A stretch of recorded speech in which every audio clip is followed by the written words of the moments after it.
Welcome to this explainer. I've got to start by asking, why would a global sports icon just walk away from a massive, perfectly oiled endorsement machine to build a brand entirely from scratch? We all know Virat Kohli, right? Absolute cricketing legend. But his latest move with his brand, One8, is a total game changer. It represents a monumental shift in the business of sports. He isn't just slapping his name on a shoe anymore. He is literally trying to build India's very first global, high-performance athletic brand. Okay, let's dive into this. Here is a quick look at how we'll trace One8's evolution. First, from licensing to ownership. Second, the Agilitas Sports engine. Third, obsessive athlete-first product design. Fourth, launching a cultural moment. And finally, the billion-dollar global vision. Section 1. From licensing to ownership. Breaking the ceiling. So, for nearly a decade during the Puma era, One8 was incredibly successful, pulling in about 250 crore rupees in annual business. But take a look at the stark contrast here. During that time, the brand was basically capped. Kohli didn't own it, which meant real limitations on innovation and no independent retail existence.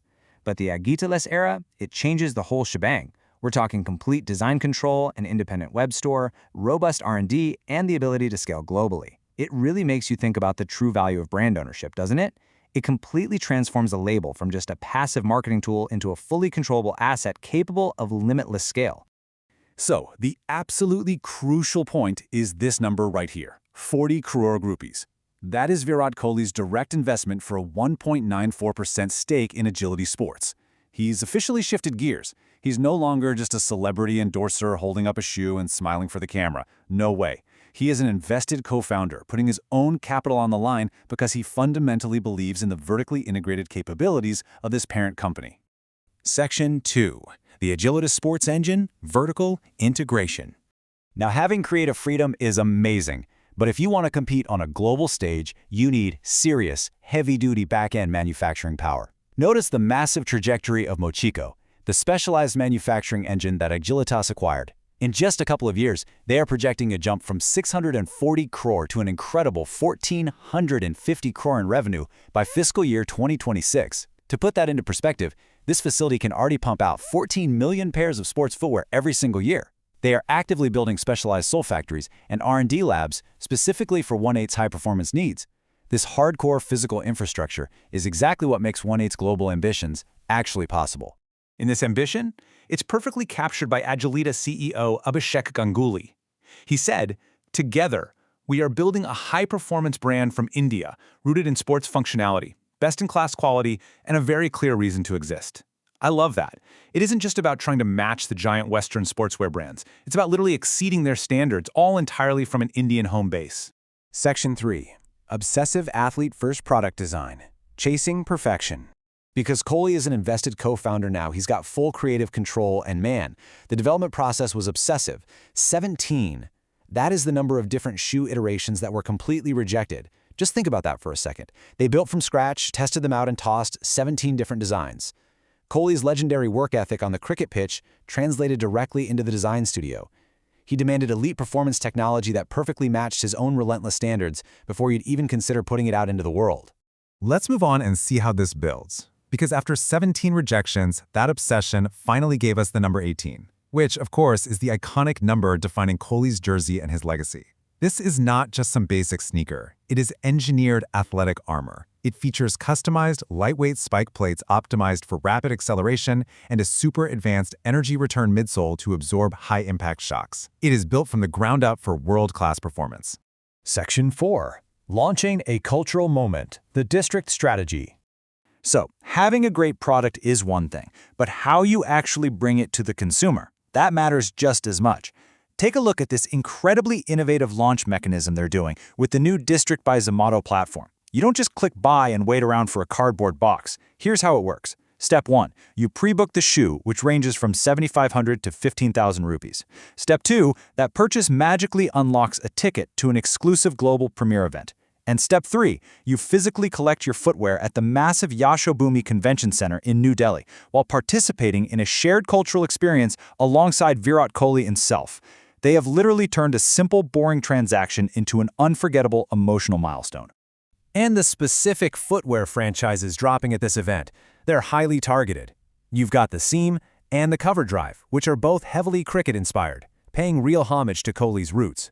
Then there's the Boom Rush, which is a multi-activity training shoe meant for running and really intense workouts. Now, I want you to think about your own purchasing habits for a second. If you buy a shoe online, you might like it, but you probably don't feel a deep emotional bond with the company, right? That's traditional retail for you, transactional, passive, and maybe just driven by a celebrity's name.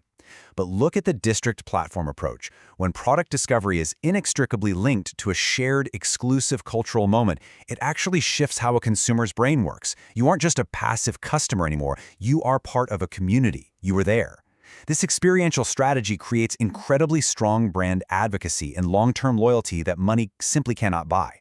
And wow, the market has responded to this model with just explosive enthusiasm. Get this, the initial plan was to launch this to just 1,000 people, but the demand was so crazy intense that they had to expand it, jumping straight up to 5,000 founding members on the district app. It completely proves that consumers are absolutely craving this kind of immersive, in-person retail experience. And this brilliantly illustrates the point made by Zomato District CEO Rahul Ganju. He said, District and One8 are reimagining shopping by turning product discovery into a shared cultural moment. Geography becomes irrelevant. And it's so true. People are traveling from Goa, Chennai, Jammu, Indore, Lucknow, all the way to Delhi. They are queuing up and committing their time just to be a part of this community moment. Which brings us to Section 5, the billion-dollar global vision, beyond borders. This massive launch event in Delhi, it's really just the opening move. The endgame here is staggering. Just look at this aggressive timeline they've mapped out. Within the next 45 days, they are launching their independent direct-to-consumer web store and a shopping app. Early next year, the brand's completely new avatar launches across India, followed by exclusive mono-brand physical stores by mid-year. And by the end of next year, they are expanding outward to global markets like the UK, the US, and Australia. They are openly stating that by next year, you are going to see global athletes actually wearing One8 at marquee global sports events. Listen to what Abhishek Ganguly said, because it highlights a massive gap in the market. US, Germany, Switzerland, and even China have global sportswear brands of their own. India doesn't have any.